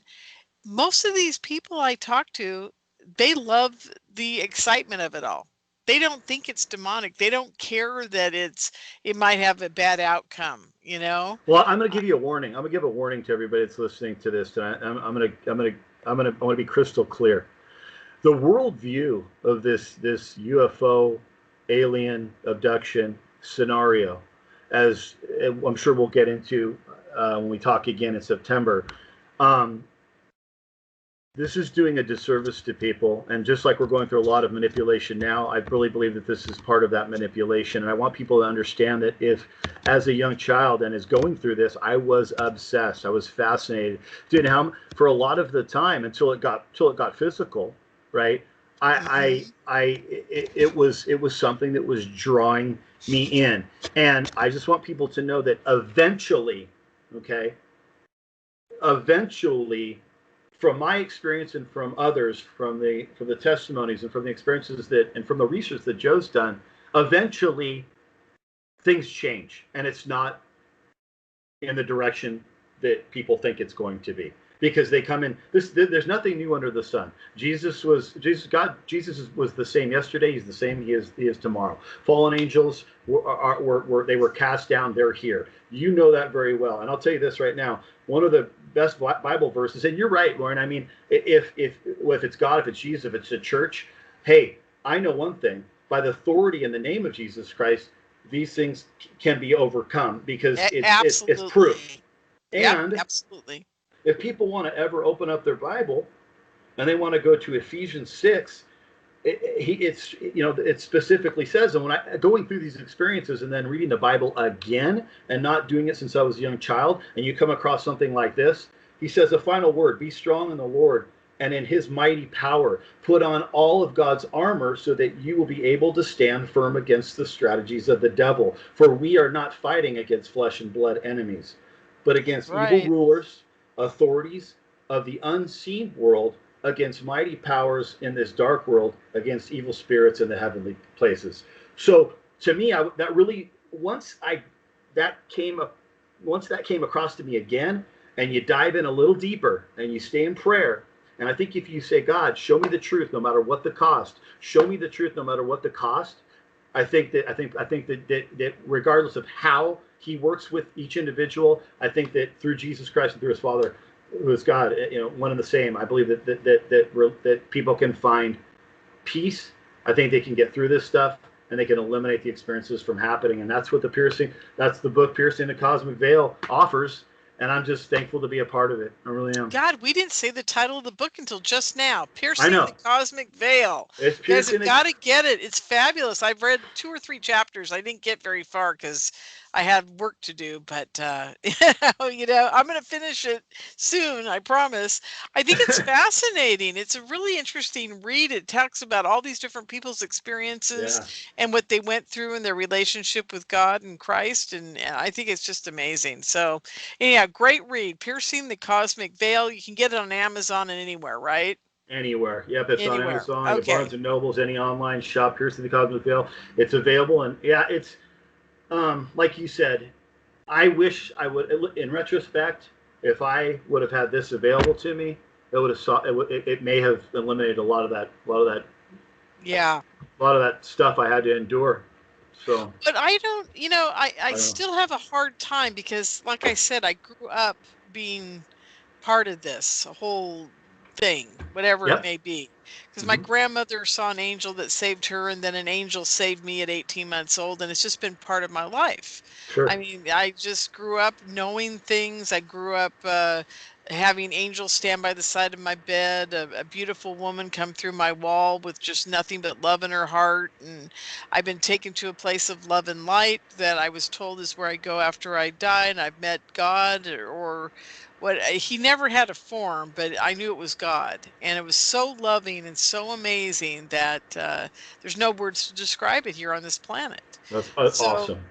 yeah, I mean, I've had some really positive, amazing experiences, and I thank God every day when I pray. I say, "Thank you for not giving me what you've gone through, because I may not have been able to handle it." You know? And like we talked about earlier, I we're all created differently. I mean, when I hear you talk, you make me smile, and that's kind of, I'm not really a big smile laugh guy, and I think that maybe he was able to use a positive experience for you to come to him. Maybe he was able to use angels because obviously there's a battle happening, right? Like Oh, Joe you said, that's last. bet. Hey, the Bible's a love story because it's all about Christ's love for us and his and what he did for us on that cross to give us eternal salvation. But it's also a cosmic battle, and if you really get into it and you really pay attention, you'll find that the whole thing is a cosmic unseen battle, and they're after That's him from the right. minute he's born. So And and to be honest with you, you are now part of the army, and that's what I was trying to explain to you earlier, that people who get your kind of experience are just full tilt being in. You were in the darkest place, and God said, "You know what? You're in this dark place, and now I'm going to take you right to you're going to be advanced to general status instantly." I mean, uh, because it's like, you paid your dues in the dark side, and then he showed you what reality is for the battle between good and evil. And yes, now you're out there on the front lines, thanks to Joe, who's already been a general there for a long time. yeah, no doubt. And I'm always on the back lines, sending more people up to the front. Amen. We appreciate you, Lauren. You're awesome. You're the first person I talked to in this and doing these interviews. And Joe said they would come, and I think I did one with a girl last month out of London, and I was really nervous. And she actually spoke about you, Christine Hart, and she had some good Oh things to yeah. say about you. Yeah. So I wish my first one with you because I was after we had that first conversation we had coming home from that from church that was wonderful. You were so kind to me, and when you talked about these things with people who have had no experiences, it's almost impossible to have an evenly yoked conversation. So I Yeah, appreciate it's that. very hard. And like I said, it's really God's plan. And that's really what Yep. the bottom line is here. And we all get that wake up call, though. I mean, there's that thing that happens to every one of us, and everybody I've ever talked to about this has said, "Oh my God, I remember that moment." I remember the moment that I finally, in my heart, in my brain, it was all totally connected, realize that there is good and evil, and there is a battle raging. That is the moment of no return. That is a moment when you have given yourself over to God and you are part of the battle. And I've had so many downloads from, God or whoever. When I pray, I get all kinds of answers and crazy stuff going on. But one of the most amazing things he ever said to me was, "Don't forget, every morning you get up after you pray, you don your Joan of Arc armor and get ready for battle because it never sleeps." Oh, Lorian, are you? I'm so thankful that you said that because I'll tell you something. I have not left my dwelling of any. I have not woken up and walked out of a dwelling without putting on the full armor of God since this happened. Exactly. Every single, I can't afford to, because if I don't put on the belt of truth and the sandals of peace to tell the peace of the good news, and the breastplate of righteousness, the helmet of salvation, the sword of the spirit, and the shield of faith, then I go out in a battle, and what happens to a warrior when he doesn't have his battle on? Oh, that's Oh, right. excuse me. What happens to a warrior? Is a warrior going to go into battle without his armor on? Because what's going to happen? He's going to get killed. So, and again, it's and you know this better than anybody. What we see here in this 3D physical realm is nothing to what's happening around us right now. Exactly. Nothing. There's a great movie, and I hope everybody, I always talk about this movie. It's called Midnight Special. It was made in 2016. It's not the old version of it. And it's about a father rescuing his son from a kind of Mennonite cult. And I'm not going to tell you guys any more about it, but if you want to see the real truth about what is going on in that other dimension, it's not a God movie, so don't, you don't have to freak out about that. I'm not, trying to preach to you, but I am saying watch it because it gives you a great idea of what we're up against. And this is the good side of what we're up against. There is a completely equally as evil side as there is in that movie. So I want everybody to watch that movie. It's a real eye-opener, and I just hope you guys do because it's important. And then I hope that someday somebody makes a movie that's showing the other side of what's out there as well. So, because these are kind of like the angel people, and there is the other side, and I just hope to God somebody does that someday. I don't have the money to make that kind of movie. Nor do I. But So anyhow, I'll be watching Midnight Special for sure. Thank you for that. Yeah, it's about a little boy named shoot, I can't remember his name right now. Oh well, you'll see it. It's definitely a different. It's not the old movie 2016 Midnight Special about a father rescuing his son. And that's all you need to know, and you'll find it. So, to close out, because we only got about 2 or 3 minutes left in the show, Yep. what do you want people to take away from this interview today? Do you want them to be scared? Do you want them to be happy? What do you want them to feel emotionally from your truth? I want them to know that if there's anybody out there right now that is experiencing the supernatural, if they're experiencing the supernatural in any way, shape, or form, whether it's sleep paralysis, whether it's seeing ships, whether it's seeing beings in the room, whether it's you know, God, who created everything, said that He didn't create us humans, who are His most precious creation, even above the angels. He said He did not create us with a spirit of fear, but of power and a sound mind. And I think that in the authority and that name of His Son, who He sent here, I think that is 100% proven by Joe's research to help people. So I just want people to know that if they feel alone, or they feel isolated, or they feel depressed, or they feel like they can't talk to anybody, I just encourage you to say His name when these things happen, and just say, by the authority of Jesus Christ, I ask you to stop and never return. And I really think that people will find a solution and answer to what they're going through. And it's my hope that if they listen and one person can find relief from that, I mean, just like I said, the angels in heaven are celebrating and dancing, and it's a win for the light. It's a win for the light. And I want to see as many people when they pass this realm. I want to see as many people in a good place, because like you said, there whether you're a believer or not, there is good and there is evil, and you don't want your soul to be resting in a field of evilness. Exactly. And the sad part about it is most people nowadays, they don't understand that evil is real. And they're the ones who are going to get sucked up into it, and then they're going to realize when it's too late what happened. And I just feel so bad for everybody. But God has a plan for everything, and I just sit back and I just say, okay, who are you going to wake up today that I need to get in touch with? Yes. Who Yes. do I need to get on the radio show to talk about whatever's going on with them?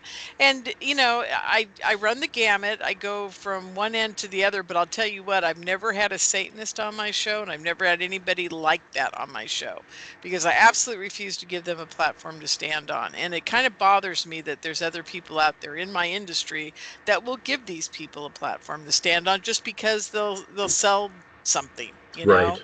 or they'll make money off of it or whatever, and that just scares me. Well, I Ugh. appreciate that about you, Lori, and I know Joe does too. We both. I don't even met you in person yet. And I just love you. I think you're an angel, and I appreciate you giving us the platform to at least tell our stories and to have a resource that people can utilize if they need to dig in and maybe read some experiences that are like theirs that they can relate to. So Yes, fabulous. And the book again is called? Piercing the Cosmic Veil. And the website again? You can go to, if you're having issues and you want to read some testimonies and get some help, which is what I came across first. It's called CE4 Research Group, and you get there by going to alienresistance.org. Great. Well, I won't see you guys next week, but I'll be here in a couple of weeks. Take care. Good night, everybody. Bye, Lorian.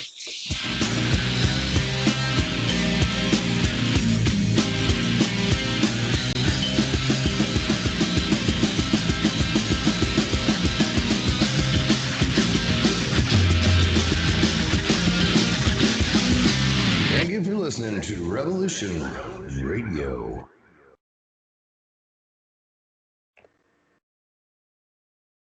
Okay, are you there? I'm here. Okay, good. I'm going to stop the recording.